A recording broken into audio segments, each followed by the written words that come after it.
ఈరోజు నంద్యాల జిల్లా డోన్ మండలము గోసానిపల్లె గ్రామంలో పశుగ్రాస వారోత్సవాల భాగంగా ఈ యొక్క క్షేత్రస్థాయిలో సూపర్ నేపియర్ పశుగ్రాస క్షేత్రాన్ని సందర్శించడం జరిగింది.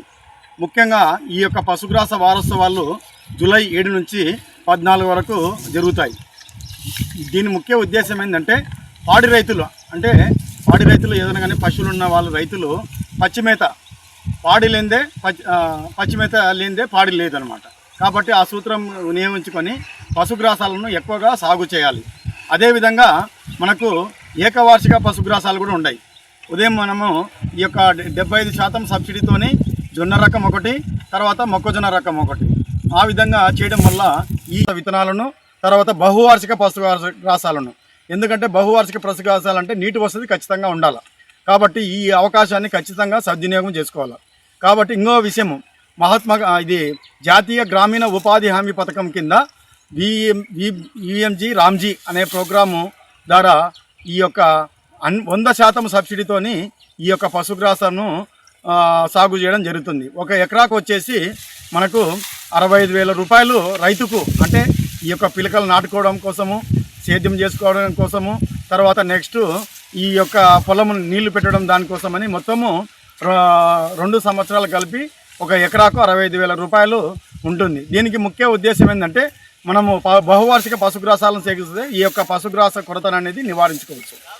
దీంట్లో మనకు దీనికి కావాల్సిన రైతులు ఏంటంటే 5 ఎకరాల లోపు పొలం ఉండాలి, ఈ యొక్క జాబ్ కార్డు ఖచ్చితంగా ఉండాలి, మనకు బ్యాంకు పాస్ పుస్తకము అవన్నీ అప్లికేషన్ ఫారం మాకు అందజేస్తే, పొలం యొక్క పాస్ పుస్తకము ఆ యొక్క జిరాక్స్ కాపీలు మాకు అందజేస్తే ఈ యొక్క విఎంజీ రామ్జీ అనే ప్రోగ్రాం కింద మనము ఈ యొక్క బహువార్షిక పశుగ్రాసాల ముఖ్య ఉద్దేశం ఏంటంటే పశుగ్రాస దిగుబడి ఎక్కువగా, అంటే ఒక ఎకరాకు వచ్చేసి 250 మెట్రిక్ టన్నుల పశుగ్రాసము దిగుబడి వస్తుంది.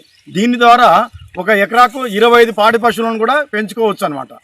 కాబట్టి మనము దానాన్ని కూడా తగ్గించుకోవచ్చు దీంట్లో. ఎందుకంటే పోషక పదార్థాల విలువ చాలా ఎక్కువ ఉంటుంది, అంటే ప్రోటీన్ కూడా ఎక్కువ ఉంటుంది. కాబట్టి మనకు పాల ఉత్పత్తి పెరుగుతుంది, తదుపరి పాలల్లో వెన్న శాతం కూడా ఎక్కువగా ఉంటుంది.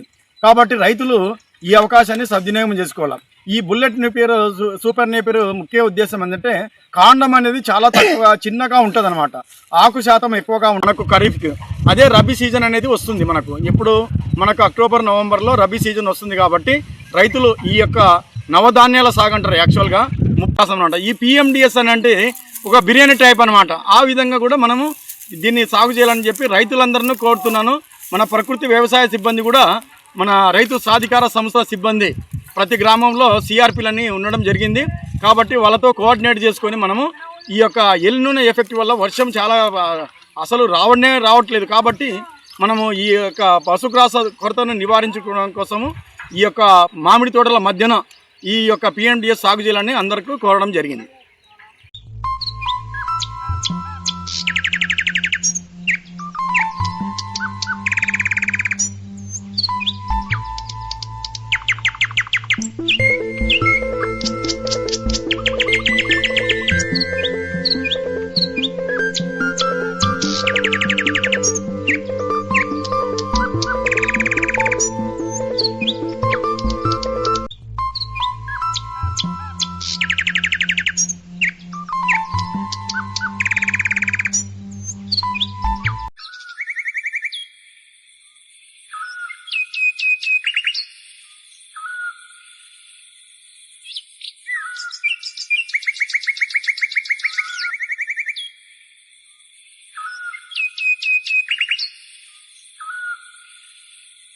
నా పేరు మనోహర్.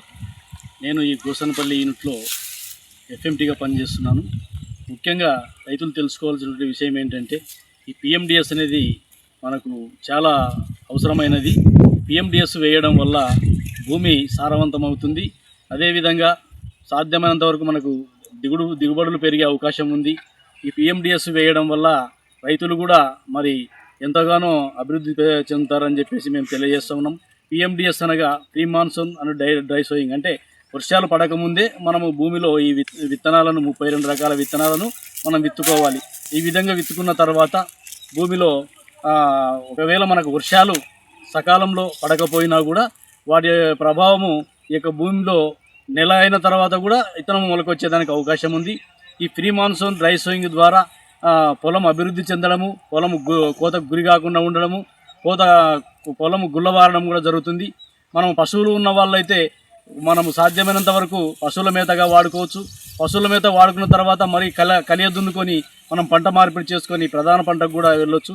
కాబట్టి ఈ విషయాన్నంతా మరి రైతులు తెలుసుకోవాలని చెప్పేసి మేము తెలియజేస్తూ ఉన్నాం.